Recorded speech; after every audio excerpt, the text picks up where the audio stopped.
Hello, early birds. Hey there, Cindy.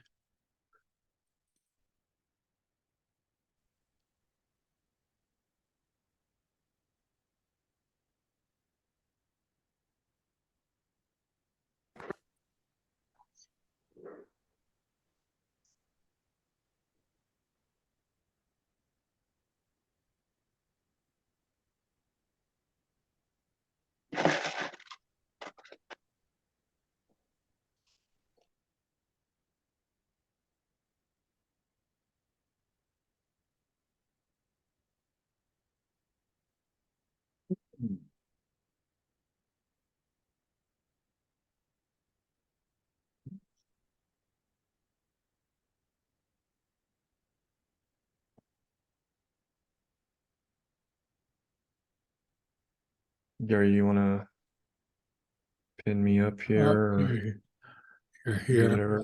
I'd love to pin you somewhere.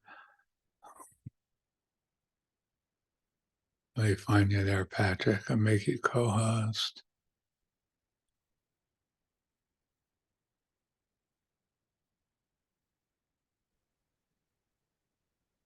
There you are.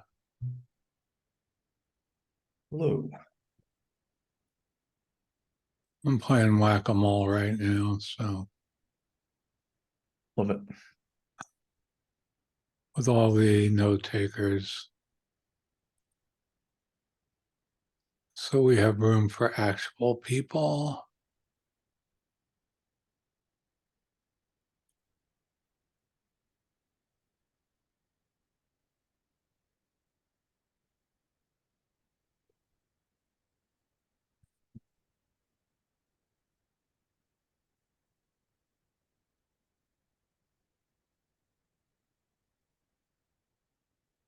And do we have a guest today?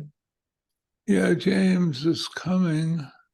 Hey, I'm here. You're here. Where are you? All right. Well, we'll get And started. Wait one more minute. What do you think? You know me, I'm a fan of now. All right. Whatever you want Well, to do, my friend. start us off. And then Welcome I back, think I got all the everybody. little critters, the little. Welcome back. Welcome back, everybody.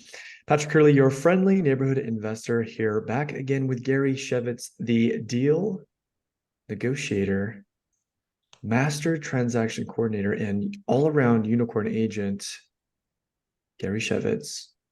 How you doing, Gary? I'm doing pretty well. Are we still on for pizza tonight, Patrick? I wouldn't miss it for the world, my friend. All right. I'm I looking might forward to need to it. push it back a little later. Hey, you know what? I'm in Palm Springs, so you just tell me. I'm flexible. I Yeah. do have to Well, be back here at 7, but okay. we have a guest today, a special guest today, James French. James, you want to tell us a little bit about yourself? yeah, hey, what's up? I'm a Sub 2 student.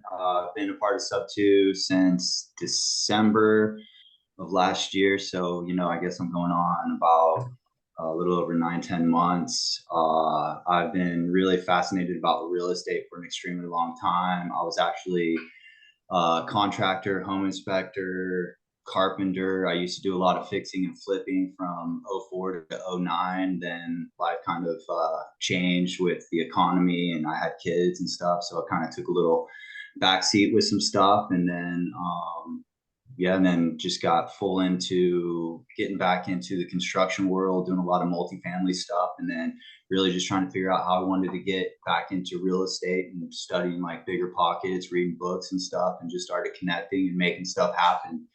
And jumping into Sub 2 was a huge thing for me because I got around so many people that were actually doing the work, and you could talk to people and get information and see what they're doing. And it like power boosted me to actually to go out and to do stuff. Really gave me the knowledge, the courage to do stuff, and it's been a tremendous help, and it's been an amazing journey so far. And I got to thank Gary. Gary's been a big part of like the stuff that I've been doing. I've been dealing with Gary for a little bit, and we talk quite a bit, and he's been a huge part of I guess I'm not really crazy successful yet, but getting there, and I will be successful for sure. I'm bound and determined to make this happen more than anything. Like I live real estate like all day, every day. I mean, I'm so passionate about it. I love it. I'm into all kinds of stuff. So Well, and have you closed the deal yet? You did one. It was what state? I did one in California and in Tennessee so far. Well, you got And one. The very first deal you got under contract was Joshua Tree, right? yeah, but that one didn't close. That one was so back and It's going to forth. close next week, my friend. Yeah, and then my Tennessee one closed. And then I actually I have bought my house creatively like in 2013 before it was even creative. Like I ended up reading some books and just trying to figure out how I could buy a house in San Diego because it was expensive even in 2013 because I was a carpenter. So just read some books, talked to people, and nobody like real estate agents and mortgage brokers that I was dealing with in the past, like everybody's like, no, you can't do it. Cause I was really trying to do a lease option to buy. And so it was, cause I found the property, I found somebody who was willing to do it. And, but I couldn't find the paperwork, couldn't find anybody to help me. So it was a huge struggle and it ended up working out. As long as you can just have your mind focused at making it happen, like you can do it. And honestly, I did this thing. And so my very first home loan was basically a cash out refi. I paid off all my credit cards and my son got hurt because he loves to skateboard. And man, I wiped all that out just because of that lease option first time. And it wasn't even first time home buyer. It was, like I said, it was a cash out refi was my very first home loan. So everybody, the reason why I invited James to join us, there are a few reasons. I guess the number one reason is James has a lot of experience door knocking for pre-foreclosures, foreclosures. And so I thought listening to James' experience would be valuable for all of you since that's the theme of this Elephant Challenge for with that pace set for us. Also, you know, James is, as he said, 9 months into his journey with Sub2. So he's already done a few deals. I think, you know, considering some people take a year or more or two to get their first deal, James is well on his way to a successful new career here.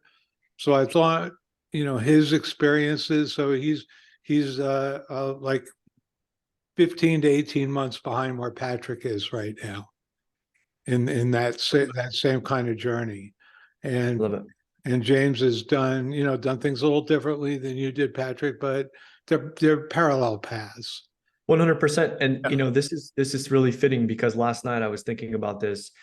I'm just minutes away from getting a contract in Texas. It's going to be a wrap deal eventually.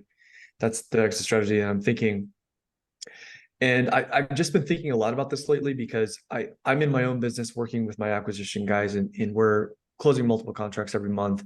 And so now that we're working with the baby elephants, I'm seeing leads come in and stuff like that. And I was really thinking about it on a high level and thinking, what's the one metric that you could pay attention to really elevate your business? And really that one metric, guys, and this is so important. So if you're here in this meeting right now, again, be with us, be present, take notes. If you're on your phone, you know, get off your phone, be with us right here. This is really, really important.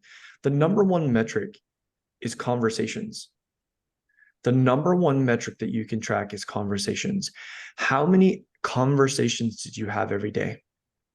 That's what we're actually tracking right now. And by the way, when I say acquisitions business, we're doing wholesale in California. So in my wholesale cash business in California, what we're tracking is how many connections they made on a daily basis and how many of those connections were unique, right? So how many people are they reaching out to in their network and how many of those people are new to their network? And we're looking at that very, very closely. So a lot of investors that I talk to, they're like, oh, I'm just struggling with it, or I don't know enough, or I'm working really hard, but I'm just not closing any deals. If you really were honest with yourself and you wrote this down somewhere, or you put it in your computer somewhere, and you actually tracked how many conversations you were having, you would see whether or not you were going to be successful or not. That is the biggest thing, guys. And so James is out there taking action. James has closed deals before. you know, and that's really the biggest thing that I want you guys to take away from this. Because that lead that I got that's in Texas, that came from a baby elephant. He's not in the mentorship, but he's out there, he's making calls and he's knocking on doors. Now, when it Hey, comes to go ahead. Can we ask everyone who's here to say yes if you were here Monday, for Monday's unbelievable share session that we had on foreclosures? Wasn't it amazing? It was so amazing. Yeah, it was awesome to get the perspective of people going through foreclosure, right? Get the other side of the story. And so like the last sub two that I closed, I asked the guy after we were under contract, I said, "Hey, Richard, I'm just curious, why is it that you accepted my offer? Because I know that you were talking to a lot of investors." And he said, "Well, you seem to know what you were talking about. And you were really the only investor who asked what was next and what I needed, right? Understanding where they're coming from, understanding what the next steps are, and how you can use creative finance as a tool to accomplish what the seller actually needs." Right? This Texas deal that we're about to open escrow on, I asked him the same thing. What do you need? Do you need help? How are you going to move? Do you have somewhere to go? Do you need cash? Like, what does that look like for you? Right? Luckily, the guy has a plan. He doesn't really need a lot of help, but that was a question that I'm asking him. And because of that, he's picking up my phone calls. He knows that I'm actually not just in it for the cash, you know, which, full disclosure, I told him, "Look, I'm an investor. I'm trying to make a profit, but I got a heart and I want to help you out. So tell me where you're at. What can I do to help you?" Really, really important, guys. So again, conversations. How many conversations are you having every day, every week, every month, every quarter, every year? And if you look back, you can really see, okay, am I on the right path? How many contracts did I get? How many of those did I close? Right? And then you can really start to look at what you're doing in real estate as a business. In the chat right now, I want a yes or no. How many of you are addressing real estate, your real estate business, as a job? Yes or no? And remember, if you have a job, you got to show up on time, you got to wear the uniform, you have to show up like you're focused. If you don't, what happens? They shit can you. Right? So yes or no in the chat, how many of you guys are addressing your real estate goals like an actual business? Okay, we got some serious people in this meeting. I guess all of these Zooms have paid off, Gary. Well, they're starting, yeah, well, you just got to keep working at it. That's what it comes down to. So James, on Monday, we were talking about foreclosures. Okay. And a couple of the people like Rome, I see, and maybe we got some really incredible personal shares about what it was like to go through foreclosure. And one of the members of the meeting, she was actually going through it now. So we're going to try to see what we can do to help her through that situation. But everybody who was with us got a remarkable inside look at how people feel and how it makes them feel. And let's face it, that this is all about how people feel, what they need, the shame and pain that goes along with this. At least what we do to ourselves, I think maybe is worse than what other people do to us. So I just wanted to let you know that, to have that background when we're talking. But I think that you sharing your experiences at the door fronts would be really great. Yeah, so right when I jumped into sub two, that was one thing. Like, I'm in San Diego, and everybody kept talking about door knocking, foreclosures, the fastest way to get a deal, and it is the fastest way to get a deal. But you also have to understand where you're at to do that. In California, I had to kind of learn a little bit of the hard way, and which is fine. It was totally worth it. But we have a lot of like stuff that there's a lot that goes into the foreclosure in California. These people can do all kinds of stuff with the grants. They can kind of push this stuff around, and it seemed like most people in foreclosure have been in and out of the foreclosure process for like the last 5 to 10 years. It was absolutely amazing. And so, I mean, I probably door knocked solid 7 days a week. I would leave my house at like around 9 o'clock in the morning, and I wouldn't come home till like 7 or 8 at night. And so it was all day, all of San Diego County. And all kinds of crazy stuff would happen. The people are definitely going through stuff. You really have to understand that it's such an emotional experience for them. You know, there are crazy stuff that happens door knocking. I've had multiple guys want to fight me. I had this dude who was inside. He let a dog out. I mean, I was sitting there knocking on the door, and I could hear the dog going. All right. So what was the very worst story that you had door knocking? Well, And we'll go on to the best, but you know, let's put a baseline under this. okay. So the absolute worst thing would probably be The the dog. guys bite me, but the dog was pretty funny because I'm sitting there knocking on the door, and I could hear the dog going crazy in the inside, and the guy wasn't coming to the door, and I actually had to step over this like 3 foot fence, walk into his property because it was like a little kid's fence, walk up to his property, and then it was another like 15 feet to get to the door. So I'm sitting there knocking, the dog's going crazy, and he's trying to get the dog to be quiet. I knock a couple more times, and then all of a sudden I just kind of hear this slider on the side of the house, and the slider opens, and sure enough, here comes a dog running around the corner like full bore right after me. And so I'm running away from the dog, and I jump over this little fence, and my back foot like catches the fence, and I roll. And so that was a lot of fun. It was pretty scary at the time. I mean, it wasn't crazy big dog, but still, like, dog super aggressive. Like, I don't really want to deal with that. So that was by far the worst experience. But I will say I had my best experience. And honestly, I didn't make any money out of this, but this was absolutely probably one of the best things I've ever done in my whole entire life. Is I ended up door knocking this woman. She was 76 years old, basically blind. She could read a little bit, but the paper had to be like real close to her face, and she had this crazy machine to read the paperwork. But I door knocked her the first time, and she was super scared, didn't want to talk to me, just shut the door and was like, "Oh, I'm busy," gave me some excuses. I go back a week or two later. Yeah, it was about a little less than 2 weeks. I go back there, and I ended up talking to her again, and she let me into her house, and we started talking. And she, I could tell that she couldn't quite see, but then she really like opens up and tells me about she's blind, she has no family, 76. She's living on a reverse mortgage, and she was in this foreclosure process. She had no idea what was going on, and she was on a reverse mortgage. And so it ended up, I looked through a bunch of her paperwork, really trying to figure out what was going on. Her and I ended up contacting her mortgage company, and they didn't even know what was going on. They didn't know why she was in this process as well too. And yeah, basically, long story short, we were able to resolve that. She got situated, and her auction was about a week away from that last time I visited her. And so when we contacted the mortgage company, they were basically able to stop everything because, like I said, there was a miss up on the paperwork that she was getting, and she, like I said, she couldn't read very well, and she had nobody to really help her do any of this thing.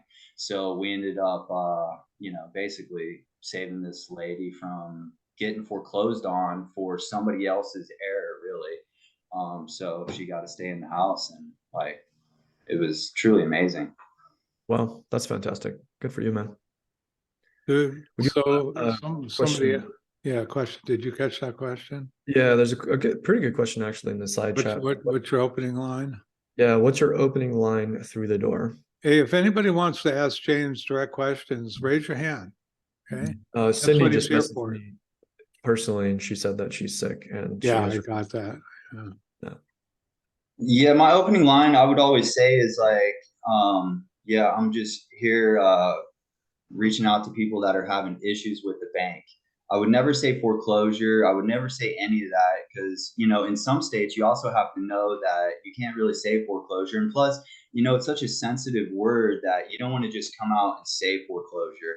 I mean, I felt like I would much rather put, the bad element of the bank. So I'm like, hey, I'm just here, just reaching out to homeowners that are having issues with the bank.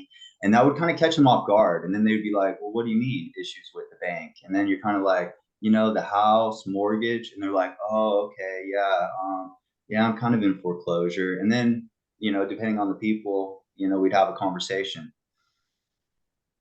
Yeah, being in person too, like, I mean, the trust level goes through the roof. When you Sure. meet somebody face to face, you look them in the eyes and you shake their hand.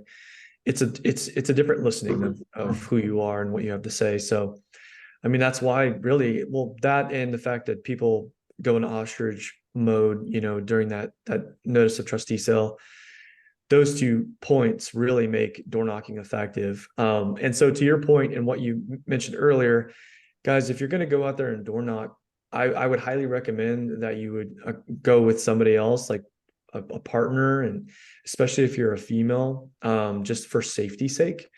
I have actually door knocked before, and yeah, you're gonna basically peek into the personal life of somebody every time you knock on somebody's door. So it's kind of a personal and sensitive thing to do. So make sure that you guys are using the buddy system.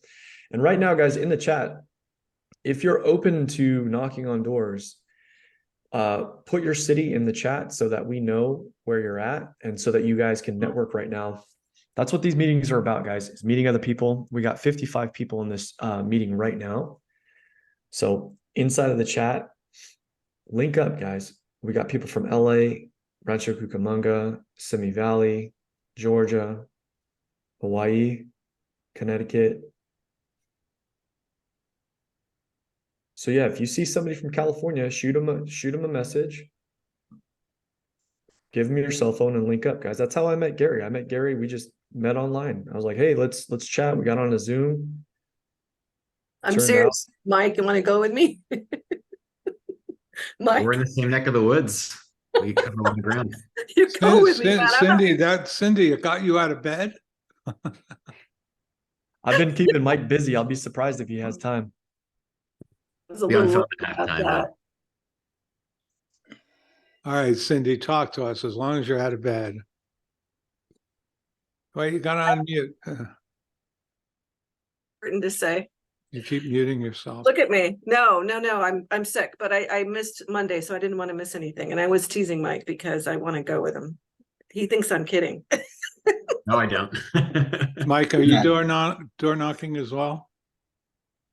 I haven't done it before, but I love Let's it. go. Let's go. The blind leading the blind. Right now, guys, in the chat, if you see your city, direct message that person, give them your cell phone so you guys can link up and knock on doors. And so what James was saying earlier is come from a place of helping and open with, hey, I'm just here because we're working with people that are having an issue with the bank. And I just wanted to see if I can give you any assistance with that issue. And then that's going to open them up, which is, I think it's a great line because like he said, they're going to respond with, well, what do you mean? And that opens up the conversation. Well, we noticed there was maybe some issues with the lender on your mortgage, and we wanted to give you a hand with that if you're open to it. And you also have to remember, guys, like a lot of these people, they want to save their homes, so for me, and again, guys, I've already openly mentioned this, that I'm not a foreclosure expert. I don't focus on foreclosures. We've got 4 in our pipeline right now just because they come to us organically. But one thing I do know is that you kind of want to get to a point where when you're speaking with the seller, figuring out what their goal is, number one, like what are you trying to accomplish here? You want to save your house, and then figuring out if that's possible, right? Like, so for example, if they've moved out of the house and they don't have income, it's probably not going to be a case where you can they can salvage the situation, right? They're probably going to have to work with you.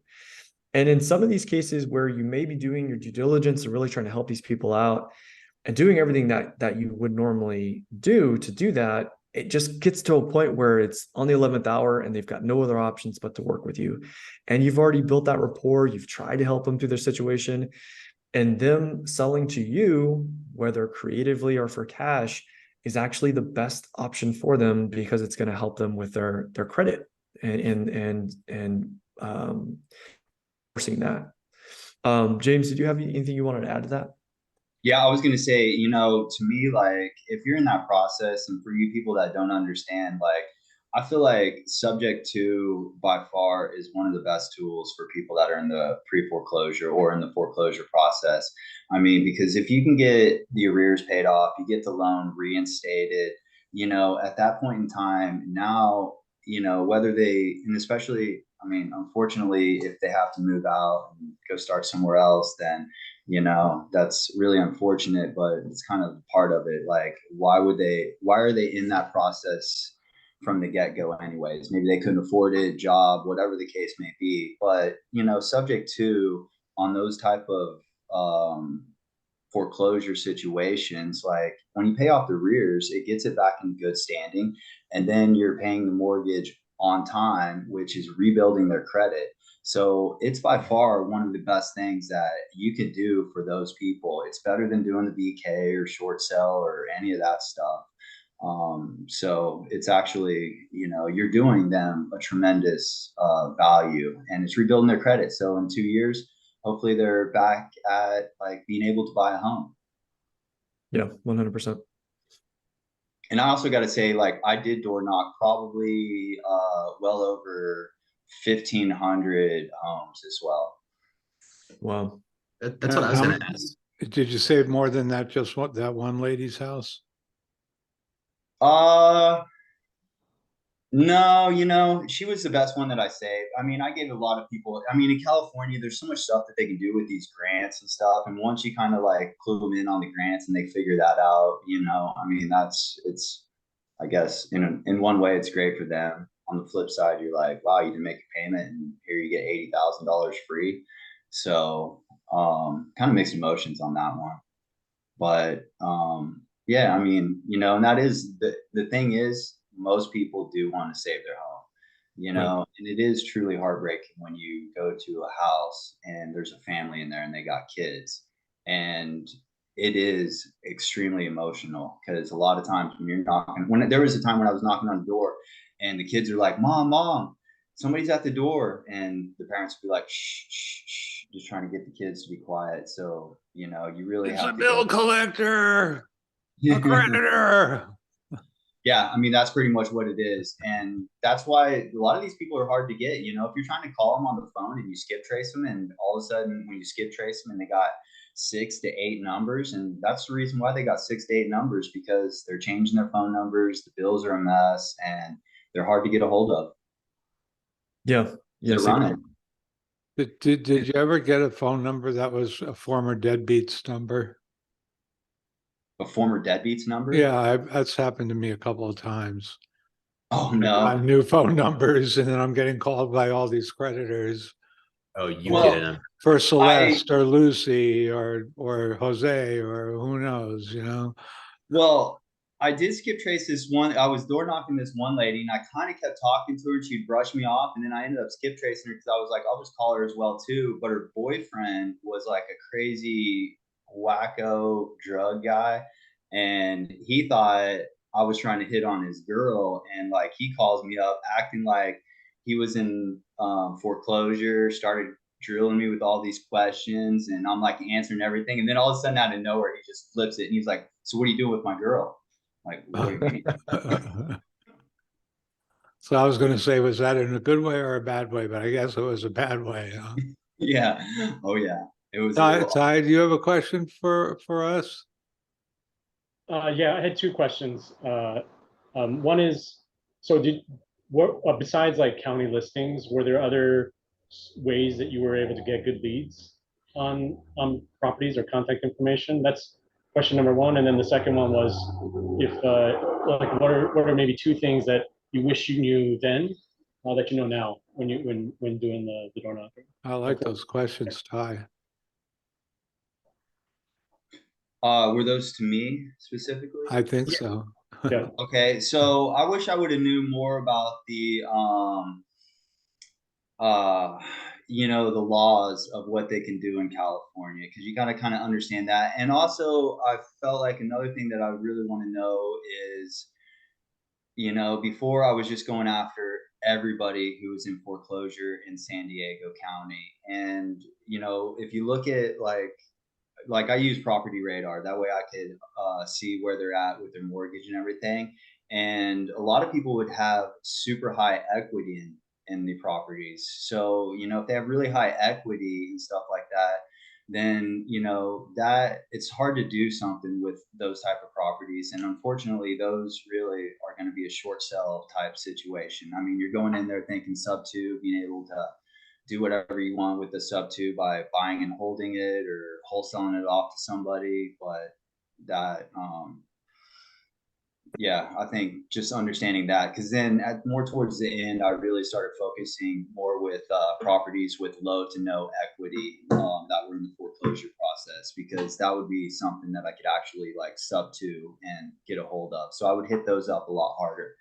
And how I was getting my leads, I was going down to the county of San Diego, the assessor's office. I was getting leads from there. I was also using Property Radar and using their technology. And then I would also cross-reference it with auction.com as well. Any follow-up for that, Ty? I've got several, but I think that helps a lot. I have a lot of basic questions about what you just talked about, but Ty, I got your messages on Circle, and I actually filmed or I recorded a video for you. I'm gonna post it on YouTube, buddy. I appreciate you. You've been doing work. We're looking at your opportunities, okay? So keep it up. appreciate it. Yeah, thanks. And thanks, James. Yeah, you're welcome. Ty's gonna be a Scotty, beast in a Scotty year. has a question. Hey, guys, those of you asking questions in the chat, raise your hand and join us. The website. guys. So Go ahead, Property James. Radar is just a real estate software program. It's kind of like Privy, Batch Leads, PropStream, all those. It used to be called Foreclosure Radar. That's why I kind of jumped into it, because they used to specialize like more on foreclosure stuff, but now it's kind of changed, and I mean, I like it. I think it's a great software. A lot It's of free, right, James? No, it's actually, you got to pay for it. It's you can either pay for it monthly, and it's about 90, maybe little under $100 a month, or you can buy a year subscription and you can save like 20 or I think about 20% doing the year Is that subscription. propertyradar.com? Yes. Okay. Then auction.com is free. So that's a great free site, and they'll actually tell you you know, when the auction dates are, so you can get that for free, and then you can kind of see it. So, and they're the company that actually runs the auctions down at the courthouse. There you have it. Scotty, go ahead. Thank you, Gary. Patrick, Mike, thank you very much for what you guys do. We really do appreciate it. You spending the time with us to help us get through all of this. James, thank you very much for your story so far and the information you're giving us. I really appreciate it. A couple questions for you. One is, when you are door knocking, what type of paper do you carry? A clipboard, or do you bring a bunch of stuff?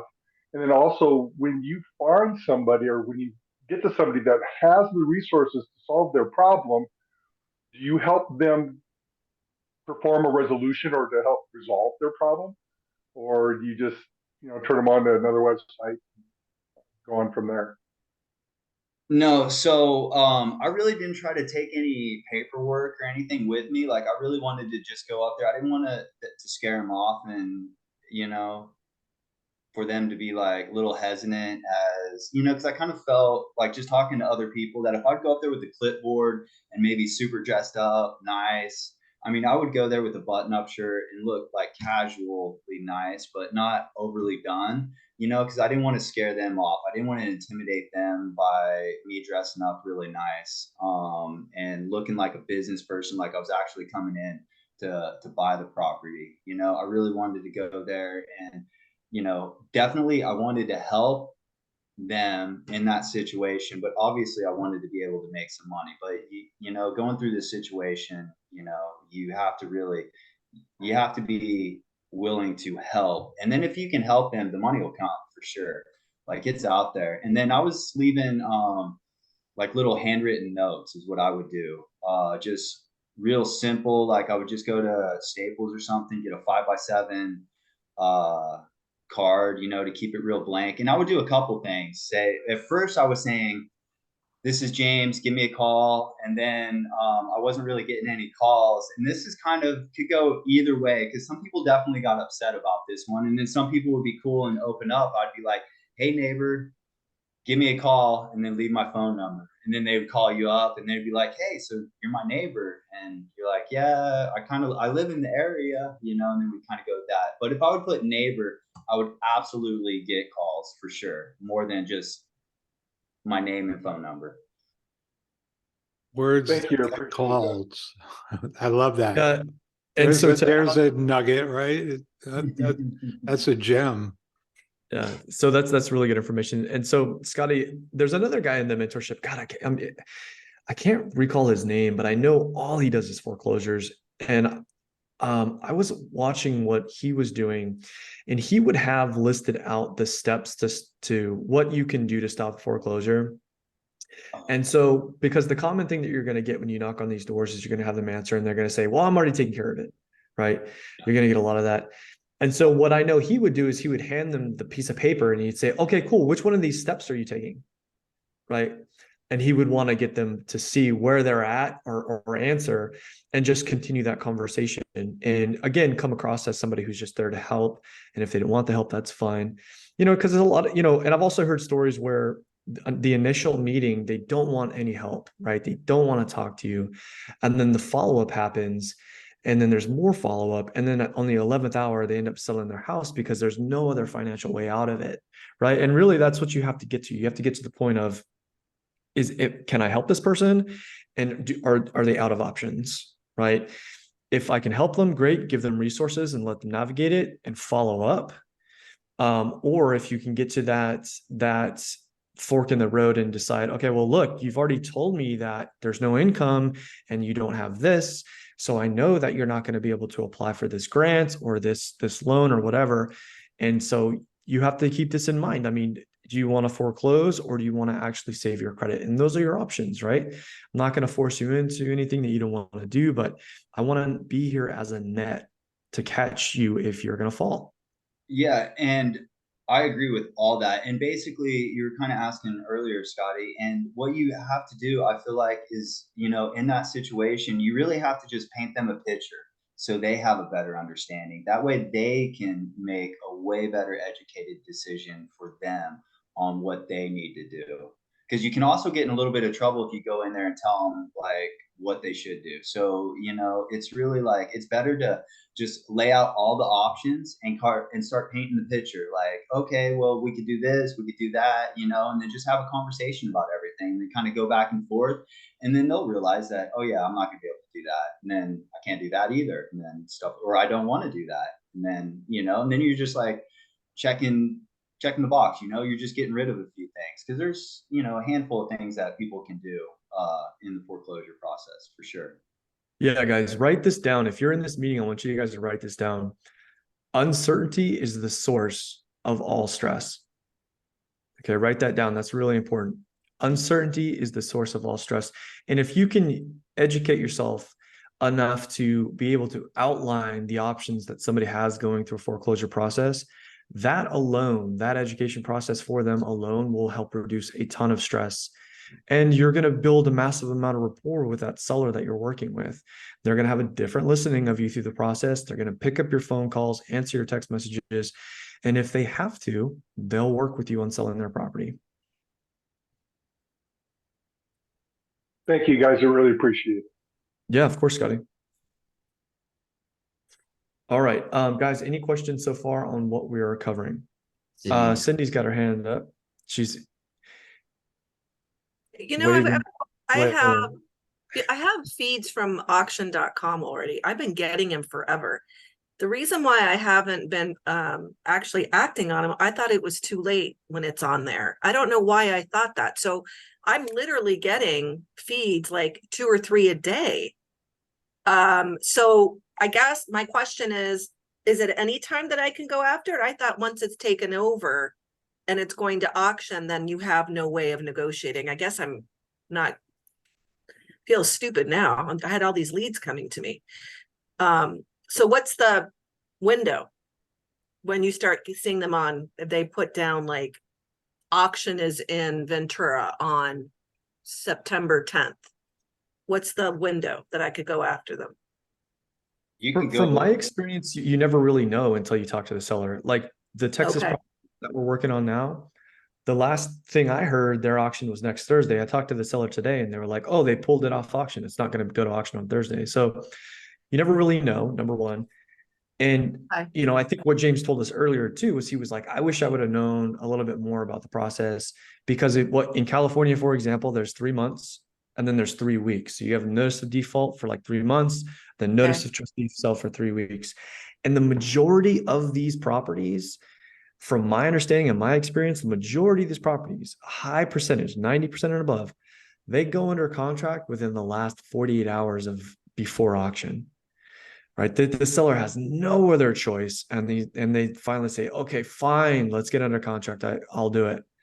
Right. So that's really the sweet spot, is that last 3 weeks. And the way I look at it is it's basically 2.5 weeks of rapport building and educating, and then like 3 days of trying to get it under contract. Right. Like that's literally the timeline. And then James, has that been your experience as well? Yeah, but you know, the trouble with California is, and this is one thing that I couldn't quite figure out, is because when you watch auction.com, there were so many times where I'm like, okay, like I had this one guy in Oceanside, he haven't paid his mortgage in 3 years, completely cracked out on drugs, and I'm like, and I've been talking to him for a long time. And I'm like, there's no way that he's going to be able to change his auction date or anything. And then all of a sudden, and his auction would be like in less than a week. And then so I'd be following up with him like the whole time. And then all of a sudden, 3 days before, boom, he could change his auction. All of a sudden, the auction got extended out for next month. And so he did that 2 or 3 times. So that is a challenge in California, because they can change the auction somehow with paperwork and just dealing with the banks and stuff. The banks, Right. the trustees actually changed them because they haven't perfected their file. So they'll Okay. kick it down. But there are lots of ways to get that delayed. Show them a listing agreement often that you put the house on the market, or a sales contract that we got a buyer. Things like that are great ways to push the auction date out. There is this the piece, he had 7 steps to ask, is that what you guys are talking about? I shared the document. Yeah, I think there's like 7 steps, like the personal loan. Do they have an agent? Loan modification. Have you considered a rental? Cash offer? No equity? Renovate? Bankruptcy? Yeah, like a checklist. I'm gonna, if you find it, can you post it somewhere? Yeah, I've just got it. That's what I Because was. Mike and I are going. Yeah, I just here, I'm gonna paste it in the chat. And I also want to re-highlight something that James said that's really important. And he's actually said it a few times, and I want to make sure that you guys hear it again. You got to be careful as to how you're presenting yourself, what you're saying, especially what's on record. Like if you're emailing these people or texting them, you're not here to give them legal advice, and you want to make sure that you phrase it that way, right? And usually when I'm talking to sellers and or agents, what I'll say is, if it were me, John, this is what I would do. But that's just me, John. I'm not here to tell you what to do. I'm just here to kind of show you what your options might be, and then you've got to make that decision. But I'm here to help. Well, sometimes even a better phrasing for that is to say, well, is it okay if I run some ideas by you? Right. Ask get their permission, and then, that's, you're being the vulnerable one rather than them. It just that turning that phrase a little bit. So, and once they give you permission, well, here's some ways that we know work. But everybody, just if you're grabbing that document and you weren't here last week when we talked about it, do not ever suggest they file bankruptcy. Suggest find a good bankruptcy attorney to recommend to them instead. Say, I know this will stop it, but it has all kinds of other consequences that a qualified attorney can discuss with you. But there, like we talked about last week, some really dreadful immediate consequences to filing, such as turning off all your available credit immediately, your credit cards, everything. So be careful with that one. Don't recommend it, just mention it. Say, if you like, I know a bankruptcy attorney I can recommend. Okay. Sorry. Take her back, Patrick. Cindy. Sorry, I love it when you interrupt me. It makes me feel like I'm at home. No, that was my question, and thank you. I'm be sure to interrupt you at least 10 times during dinner tonight. Robin and I'll have a good time with that. I'm sure I can count on it. Okay. All right, Kalila. What's up, girl? Nothing much. Bring her up.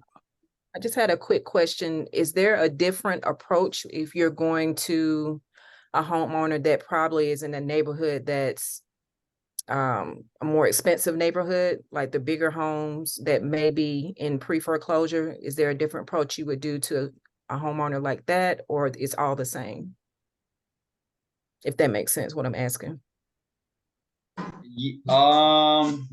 Yeah, honestly, those are kind of tricky people, because there was a few of them that I would go to that were yeah, I remember this one house in particular. They were in foreclosure. I come up to the house, multiple massive RVs, and he had like 3 or 4 Porsches in the driveway, and you're knocking on the door, and you try to talk to somebody like that, and they kind of feel like they already have it all figured out.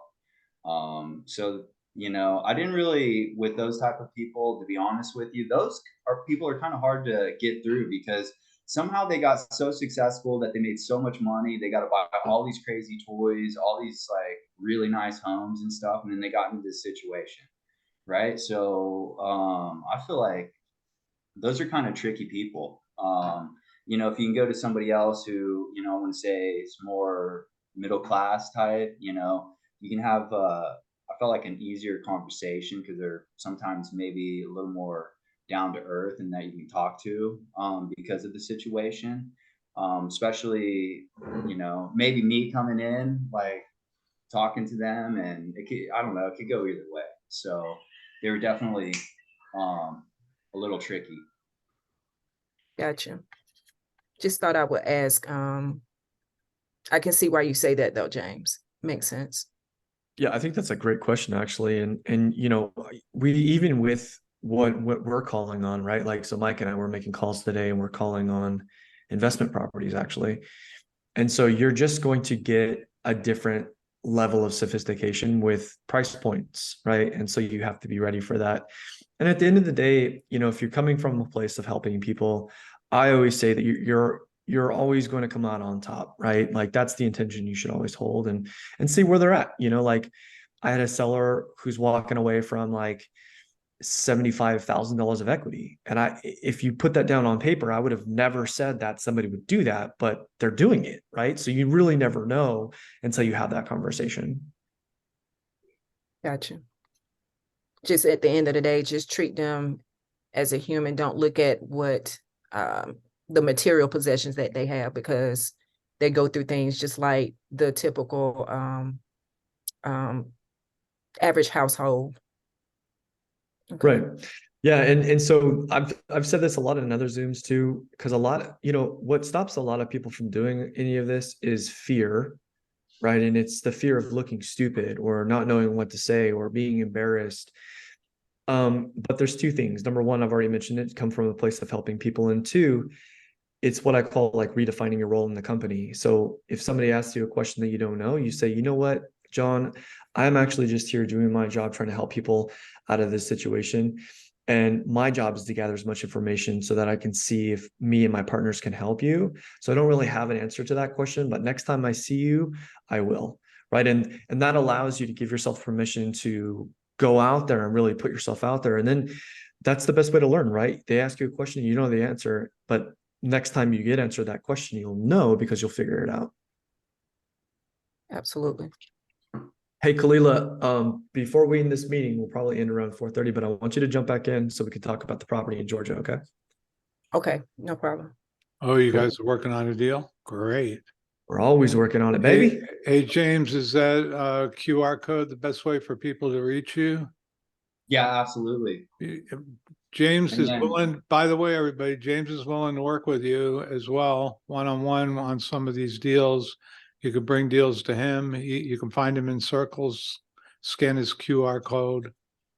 And There's it my appears as Instagram. though, what's that? Yeah, right. Something like that. There it is. IG, yeah, okay. Right.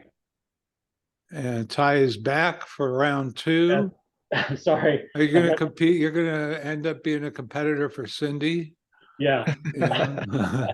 Frequent flyer miles are racking up. Right? But I had two questions, sorry, really quick. Is there a, because I had a lead that I was working on, and I found out they were actually in probably pre-foreclosure. I didn't know what that was before I today's call actually, but is there a dollar amount that is like too much? Because this listing that I was looking at is like in the 8 million. And then the second question is, they're actually obligated to a capital company versus a bank. Is there like do you typically try to stay away from like non-bank institutions and then also certain dollar amounts when you're looking at foreclosures? So the answer, unfortunately, is it depends. I'm gonna post that video because you submitted a couple properties that were, one was 4 million, the other one was 8 million. The $4 million property I actually underwrote, and I break it all down as to why it's not a deal. But it could have, it looked potentially like a deal until you really dive into the numbers.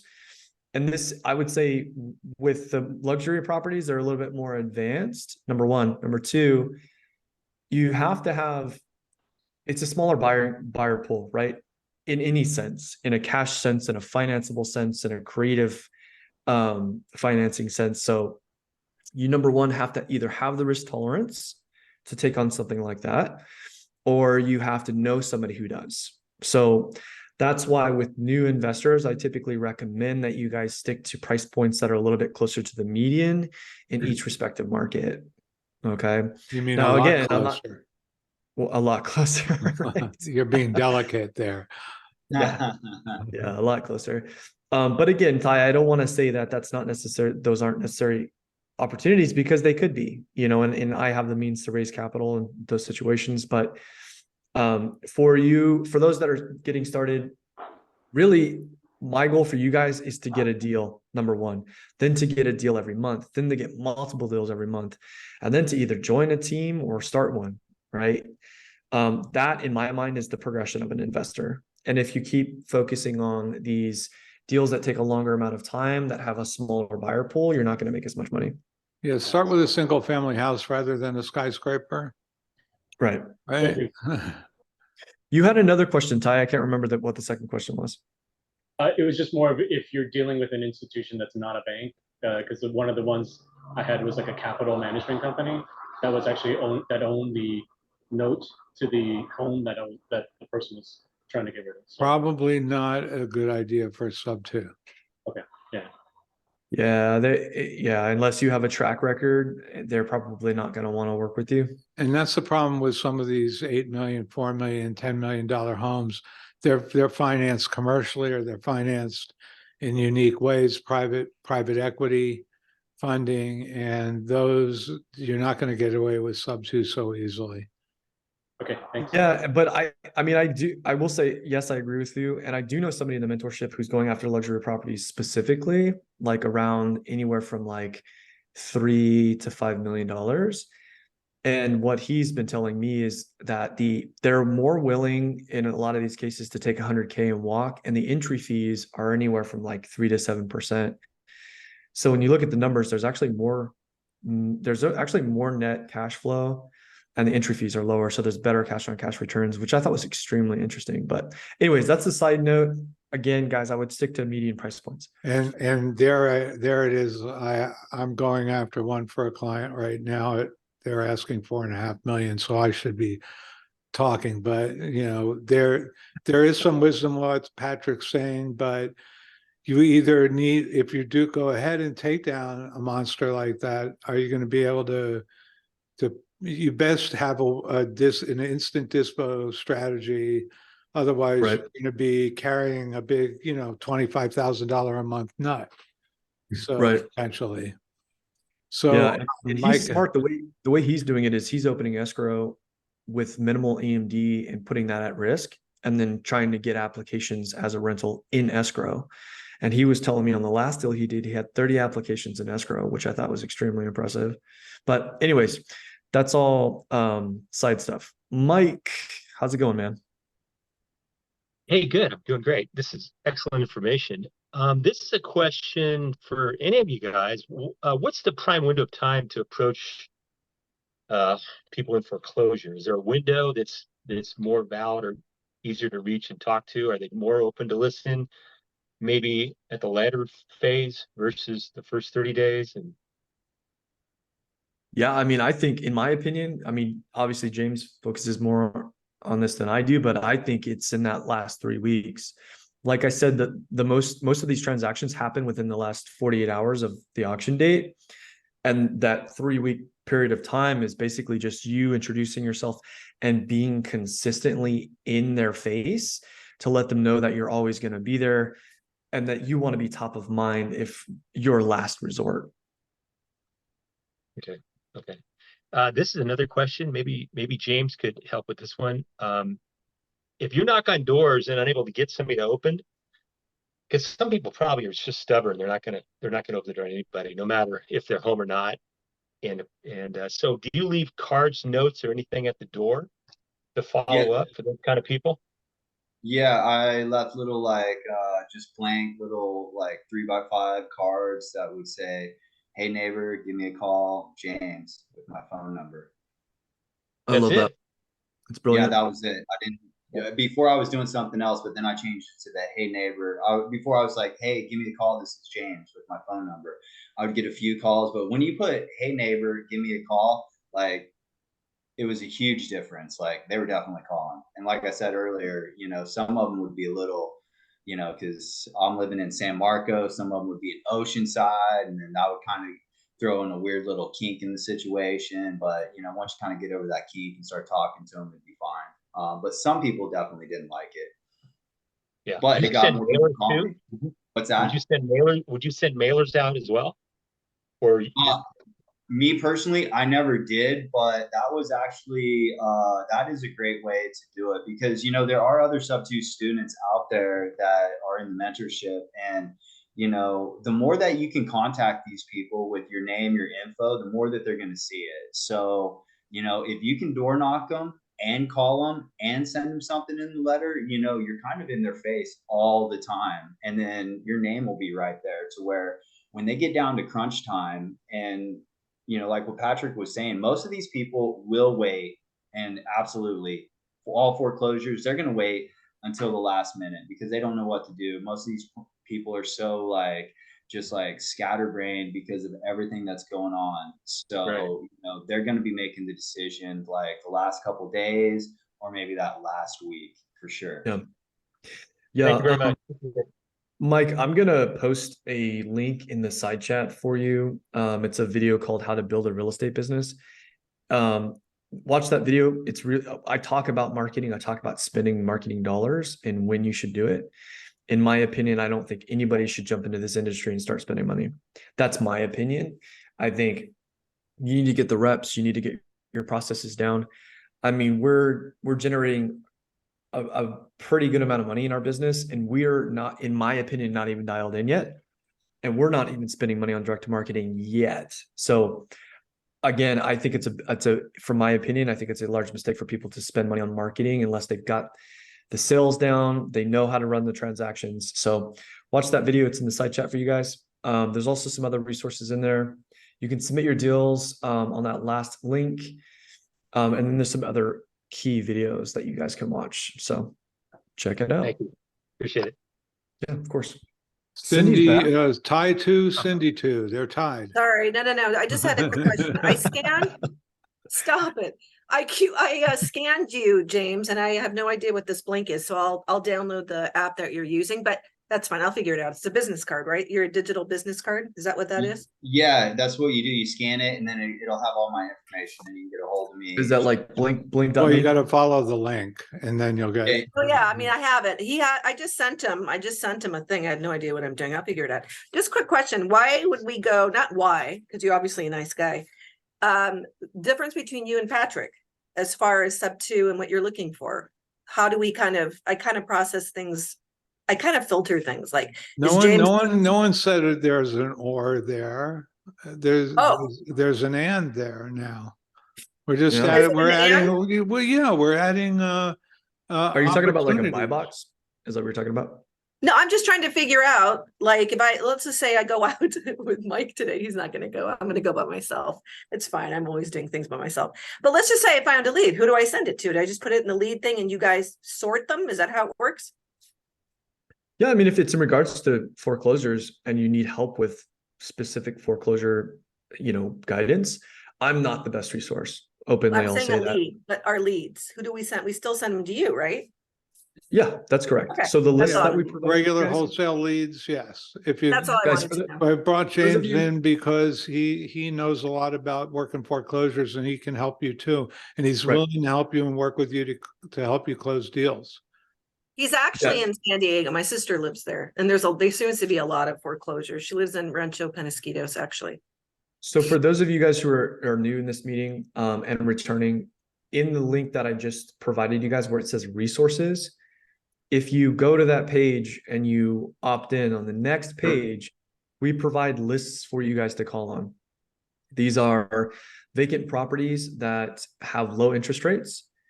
There's also low equity properties that are on market for over 60 days.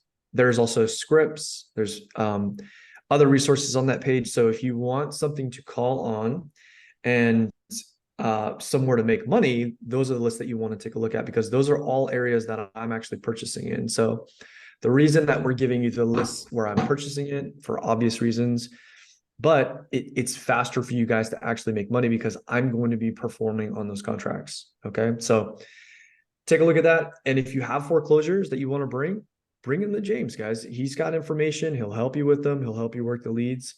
Again, I don't position myself as a foreclosure expert. All right, for all of you nodding off, here comes your wake-up call. Maria, what's up? Pleased to bring Maria on again this week. So Maria, tell us what you really think. Oh, goodness gracious. You really want to hear it? It could be, we can be here until, cows come home. Listen, question. Speaking of foreclosures, and we talked about foreclosures on Monday, and I have my personal experience as a realtor working foreclosures. And I live in considered small area because I'm in St. George, Utah. Who is familiar with Utah? I'm close to Las Vegas. James, you see you're not in. Obviously, you know where St. George is. Yeah, I've been there. It's got a great Okay. space. Yeah. And like, for example, I would never ever knock on doors in Las Vegas. Like, you can pay me and I won't do that. No. Because I hate the city, and also you never know what you can face in Las Vegas. St. George, it's more fun. It's safer. Let's put it this way. So speaking of that, it's quite interesting market for foreclosures. Again, hearing from Peace, and again, what I know, when the population is less than 500,000 people, pretty much there is not much dispo. But would you still recommend to, deal with foreclosures, like in places like St. George in particular? Are you referring to like creative deals or cash deals, or what do you? Pretty much, yeah, like pretty much all the above. Obviously, wholesaling will be way harder because it's not much dispo, only if people are in Salt Lake and they're crazy and they want to buy something in St. George, which is nothing new. That's what's happening because we're flooded with California and Salt Lake in this essence. But dispo, I don't think so. We're a really good place for this reason, but for creative deals. Yeah, I'll give you my opinion on that. I'm not super familiar with the real estate in that area, but what I would say is if you look at sub 5% loans in the area as a rental and they cash flow, then I would say you're not going to have a problem dispositioning creative deals. It just depends. Like my buy box, the areas that I'm buying in, the gross rent margins are the best in the nation. That's why I'm focusing on those areas. In other words, the rents comparatively to the value of the home, the ratio is really high in terms of rents. And that's why I'm focusing. There's also other criteria, appreciation demographics and stuff that I look at too. But that's why I'm focused on those areas. So what I would do is I would look at, at sub 5% loans, do these actually cash flow? If I were to assume this loan today, could I break even and or make money in my first year? If the answer is yes, then I don't think you're going to have problems finding buyers. For cash deals, you can actually look at the flip volume in that area using Privy. So we're in California, but so we don't do any cash deals outside of California, but you can use that program to take a look at the actual liquidity. I know that Florida, Texas, and California are always in the top 5, always. They have the highest volume of trading. So I don't know really where Utah stands, but that's a program that you could use to see. From my experience, you're going to have an easier time finding cash buyers than you are. And when I say cash buyers, I mean anybody who's looking for a flip. I think there's more people in the market for flips than there are creative deals. At least they're more accessible and easier to find. With creative deals, you basically have to put it out there and see what comes your way.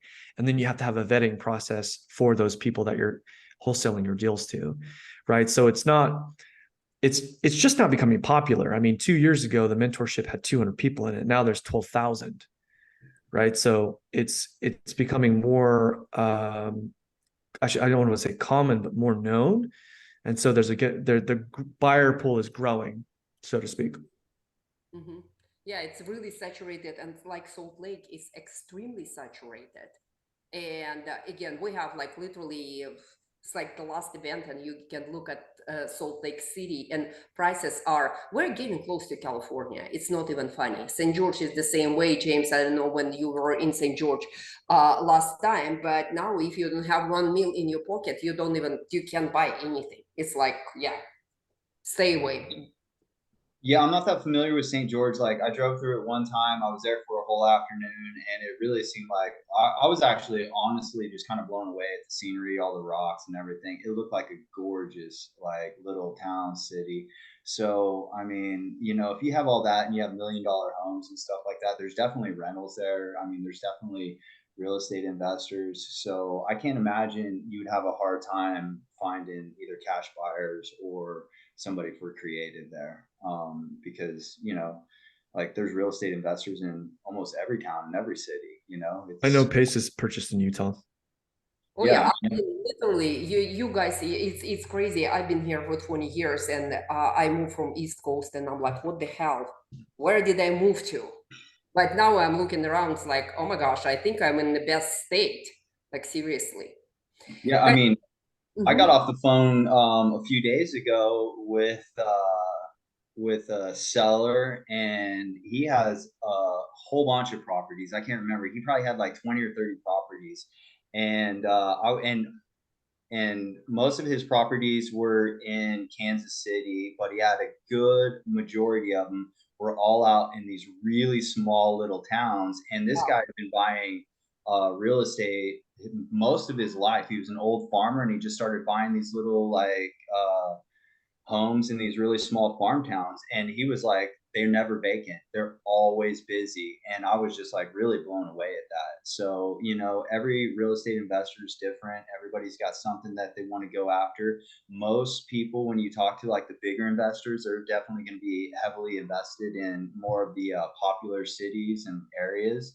And they're not really thinking about the small towns, but, so, everybody's kind of different. And talking to that guy, it was pretty eye-opening, because like when he was like, they've never been in vacant for the last 30 years. He was like, as soon as somebody moves out, somebody moves right in. So he was like, I've never had any vacancy issues. And these are all really small little towns in Kansas. Awesome. Yeah, and one thing that you want to do, especially with creative, Maria, is you want to have a buyer in mind. So if you're thinking about targeting a specific area and a specific mortgage and transaction history, for example, then post it on social media or in one of your real estate groups and say, hey, I'm looking at, sub 4% loans with low entry fees. I've got a few leads that I'm working on my pipeline. who here is buying that type of thing, and see what the response rate looks like. Just know that most people are going to raise their hand, and a fraction of them will perform. Oh yeah. That's no wonder. Gary, and now I have a quick question to you. I don't know if you dealt with novations. My daughter is actually a broker in Salt Lake, and she has one client, and this woman is literally slowly but surely moving towards foreclosure. She's still current on her payments, but the house been sitting on the market for 4 months. And my daughter called me at 6 o'clock in the morning today, and she's like, Mom, we need to figure something out. I'm like, really? Now you decided to call me? I've been telling you about 4 months. But the situation is, seriously, she's like, yeah, you and your creative deals, blah, blah, blah. That does not beyond the point. Speaking of brokers. But anyway, she called me at 6 o'clock and she's like, Mom, seriously, she's going towards foreclosure. And she has cancer. Put the address in the chat. You know what? I don't have an address, but next time I will do it for sure. Well, what's the question?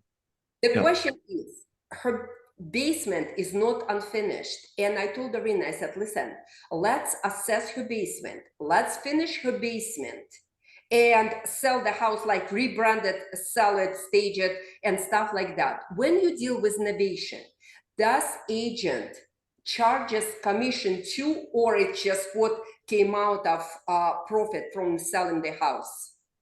Are net listings permissible in Utah? Good question. Probably. I mean, that's one way to structure it as a realtor. Another way I think should work for in every state is a lease, a purchase agreement, and an option agreement.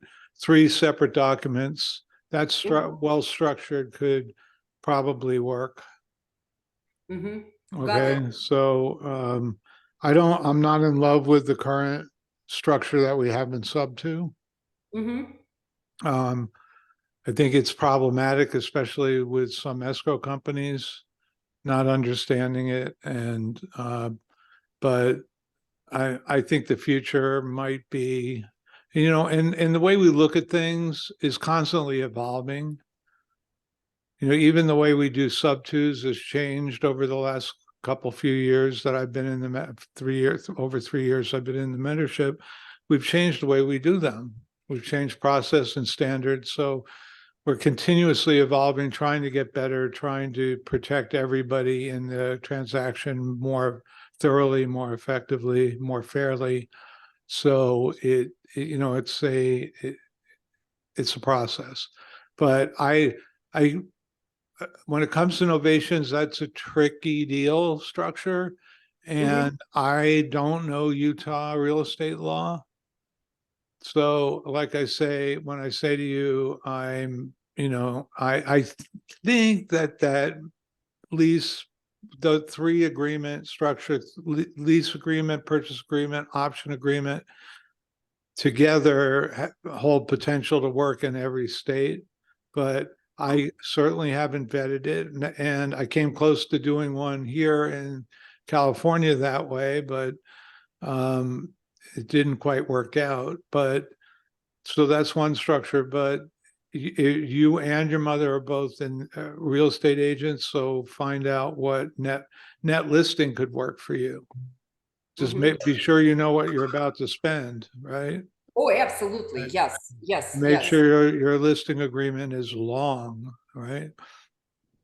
Yes. Listen, I own construction company, so I'm. All right. Well, then you know your costs really well. So, yes. Right. Yes. Thank you so much, guys. Sounds like a perfect partnership.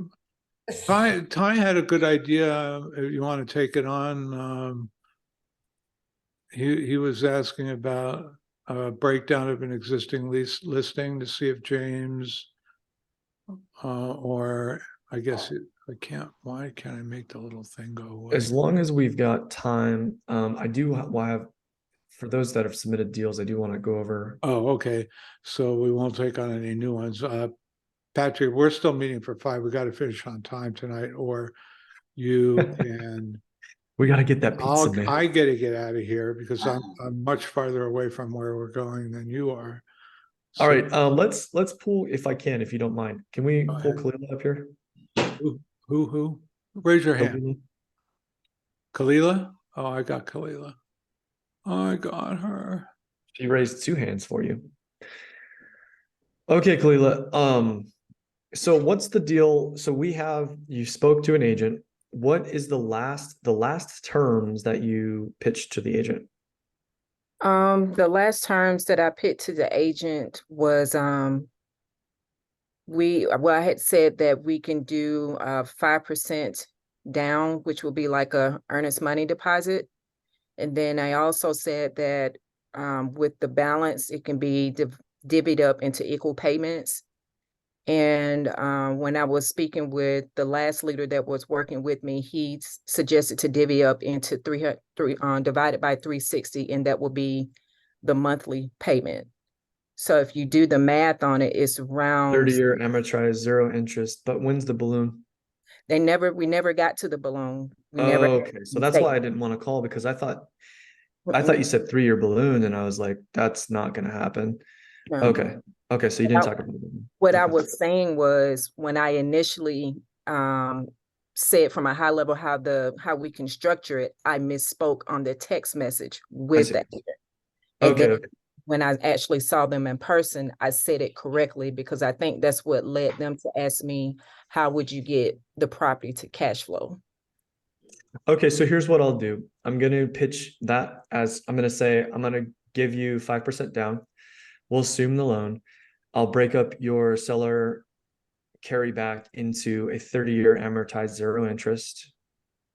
And then we'll start from there. They're going to counter, they're going to want interest, because you went from market interest to no interest. So they're going to meet us in the middle. And then I'm going to counter. Well, let me What's say that? this, Patrick. When I countered, I said the best we can do was 3% on the interest, because they said market interest.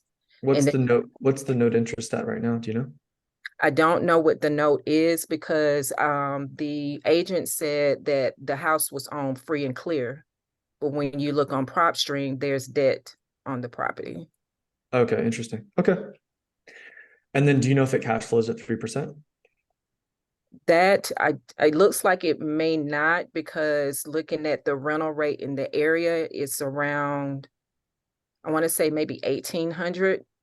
And then, but I saw between 1,800 and 3,500 is the rental gap. So I needed to kind That's so huge. That's right, not. Yeah, right. no. And so I was trying to actually do more research to get a more defined gap rental rate. And so that's kind of where I am with it.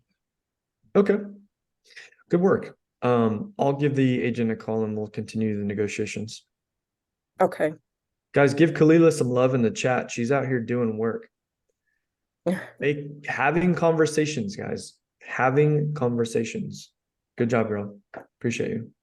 I think I'm gonna say this one thing and I'll be quiet. I think the only thing that I have to work on is being comfortable talking numbers when it comes to not getting too detailed where I start fumbling over my words, but say enough to where I feel confident in what I'm saying. Because I believe that's well, I'm not gonna say I believe, I know that's what happened when I was texting back. I was too excited. Like finally somebody saying something bad and I said the wrong shit to them. And it's like, oh, yeah, I need to go back and correct this. So that's one takeaway that I'm learning now. And so good for you. And the more underwriting you do, and guys, if you're listening to this, the underwriting sheet is on that resources link that we gave you. Pull some addresses and start playing around with that spreadsheet, and we'll cover that on our Thursdays. You're going to get more comfortable with having these types of conversations. But to be honest, I know underwriting, I can do it in my head. I could do very complex things, but I never present numbers to people in the initial phone call. What I'll usually say is, well, what we typically do in situations like this is give you X down, we'll give you monthly payments, and then we'll, balloon you out at X time, or we'll take over the loan until maturity date or whatever. And then they'll say, well, what do your monthly payments look like? And then I'll respond with, I don't know. I have to underwrite it. But before I do, I want to make sure that you and your seller are open to the idea. And then they'll say, oh, okay. Right. So that just opens up the conversation. Cool. Cool. All right. Good work. And I'll update you when I got more. Okay. Sounds good. Okay. Gwendolyn, also has a deal that she's working on, and I'm sure she's got questions for me. Well, my hand is up to find out. My video doesn't work. Okay. To find out what you're using to record the calls when you speak to agents. Just Zoom, Zoom? just like we're Oh, I doing didn't now. know you could do it. So yeah, Oh, just so set up a call Zoom from your call. phone, put it on speaker, and put your phone close to the mic, and then just record yourself on Zoom. You don't necessarily have to have your camera on. It looks like this. Bottom of your phone is usually where the speaker is, so you're talking like this. I think it's the other way Correct. around. I'm No, not gonna. no, the speakers are Not usually, on my phone. It's the way Gary if it's said. on the top, then turn it the other way, but wherever the That's speaker okay. is. On Android, it's on the bottom. Gwendolyn, when are you gonna walk that property? Could you repeat that, please? When are you When walking am I that gonna property? walk? I'm going out there on the 3rd of October to meet my GC out there. Okay. Don't I need to get it under contract before I do that? No. No. It's this with these creative deals, you got to negotiate your terms first. And so I didn't understand your message about underwriting. Did you pay somebody to underwrite the deal? I did. And what they sent me back was the exact information that I gave them to use in their underwriting. And then they told me that that was their underwriting. And I said, well, this doesn't look like any underwriting I've ever seen in the community. So then I'm arguing back and forth with Jennifer Cortez while she's trying to tell me this is it. And I'm thinking, no. So at the end of that, I said, well, you know what? I'll take it to the community and let them tell me if this is underwriting or not. I am too new at all of this social media REI to waste my time arguing. I'll just go to the experts and then I'll come back. And if Yeah, I'm send it to wrong, me. I'll be the first one to apologize. And you But don't I need need to to pay. get my Yeah, send it to me, and you don't need to pay people for underwriting because we can underwrite, and you need to learn how to underwrite because if you don't know how to do it, you can't negotiate. And if you don't know how to underwrite, you also can't hire somebody to do it for you. Look, two things to be in this business and be successful. You need to be able to underwrite. You need to be able to comp. You can't even underwrite unless you can comp. Because if you can't determine an accurate ARV, there's so much, all your underwriting falls off of that or pivots around it. So, guys, these are the two basic skills you need to learn. And practice. Maybe we should have, remember the underwriting clinics we used to run, Patrick? Yeah. With the early team. I mean, Patrick was like the ultimate drill sergeant when it came to comping.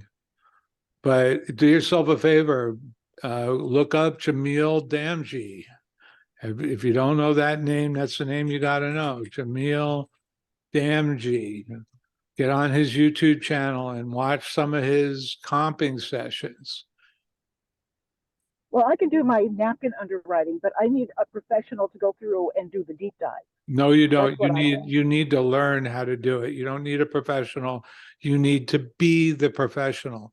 Start learning. I'll get there, Start by but- learning comping. Start with I will- comping. Underwriting's I will easy. def- The spreadsheet that we provide you, all you need to do is plug in the numbers to it, and then I'll do it.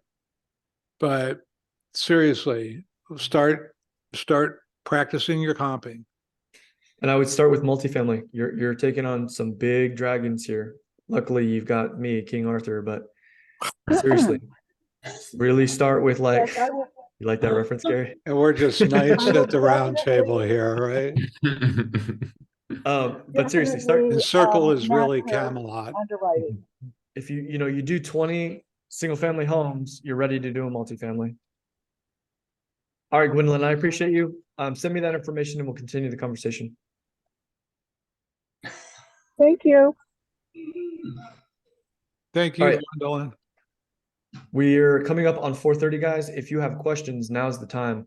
You know what blows me away is I get, I don't know, 20 DMs a day, and then we do these meetings for 90 minutes and I don't have any questions come my way. It's like they want to just DM me. I don't know what it is. Dylan has raised his hand. Yeah, Dylan's going to gratify What's up, that dude? statement. What's up? What's up? I just had a question because I'm still kind of confused on this So you know how when we figure the net equity at ask Yes. and it's like 10% of the transaction, and we try to keep everything like the entry fee at 10%. Are these two separate 10%?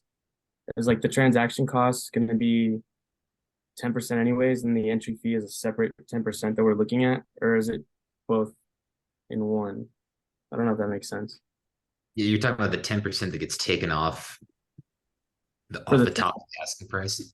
Yeah. That's so when you go into a negotiation with an agent, you could say we'll take a stab at giving you an offer for the full asking price you're asking for, but we're going to come forward and we're going to pay the commissions for that, the closing costs for that, and on average, that comes out to about 10%, right? So the net equity to the seller, or the net equity past, or gross proceeds, I should say, is 10% off of that offer, right? And then you have the outstanding loan, and then that gets you to your net equity to the seller once you subtract that, and that you usually want to be at about 10% as an entry fee into a property. Oh, You're getting confused about the two 10%. They're completely unrelated. yeah. And so just so full transparency, the 10% isn't always accurate. It's a national average. It depends on the market. And so if you ever have somebody push back on that, like an agent who's like, oh, they'll net more than that, go, oh, okay, well, you know what? Maybe I got my numbers wrong and that's fine. I'd love to open escrow and get a net sheet done if they're open to this idea. And so you plant that seed of them. You create a presupposition of them doing business with you when you say that. And you also don't argue with them about what they're netting. You're on their side. Does that make sense? Yeah, definitely. So, and then the last thing I'll say is a lot of these agents don't even realize that there's low equity on these properties. They don't even know that there's a note, like they don't even have a fucking clue. They don't care. But They yeah, don't or care. they That do, but they don't doesn't, care. because it doesn't factor into selling the home as far as they're concerned. Right. Yeah. Yeah, I'm blown away. It's amazing at agents when they don't know anything about the property or about their mortgage, any of that. And it's mind blowing. You're like, well, how do you help them if you Well, what's can't? it got to do with selling the house, James? As far as they're concerned, nothing, right? Exactly. Completely 100%. You're right. It does nothing. It's amazing. Yeah. So just keep that in mind. It's just it's a starting point for the conversation, and then again, if there are any questions they ask that you don't have an answer to, just tell them, look, my job is to gather as much information so that we can see if we're a fit. I just wanted to see if you and your seller are open to this type of transaction. And I'd love to pass you over to the managing partner at the company so he can continue this conversation with you. Yeah. Thank you. Good to see you, bro. Good to see you. Dylan, I want more addresses in my inbox, bro. What's up? I'm working on it. Get out there and make some calls, bro. Appreciate you. And last call, as far as I'm concerned, if you guys want to hang in here, I'll make some. We got a San Francisco 49er fan. What's up? Hey, what's going on, man? I'm Daniel out here in Fresno. 3-0, baby. Hey, yeah, exactly. I'm happy to see that. It's my first time hopping on your call because it's kind of in a weird time frame for me. So I was happy I was able to jump on today. This calculator, it's pretty intense. This Facebook video right here on the side shows it, huh? Shows how to use it. It doesn't, it's not something you can access unless you're a sub-2 student. That video. Oh, okay, got you. So don't be surprised when it crashes on you, the link. Okay. Not the No spreadsheet, worries. the link. Maybe I'll do a training session on that for this crew. I think we should just post our Thursday link. I think we pressured enough people into taking action at this point. Keep it in the Thursday community, action taker community only. I don't know. What do you guys think? Should we open it up to everybody or should we just have those who submitted links? I think stick with the original Plan. All right, guys. If you didn't record calls, you're not getting a link. I've been Action overridden. Action takers only. Daniel, so what else can we do for you? Well, no. I mean, I'm a realtor too, so I'm a newer realtor out here in Fresno. I'm just kind of figuring out balancing my leads in real estate and trying to become an investor at the same time. So I'm trying to balance them all at the same time, and it's kind of hard right now.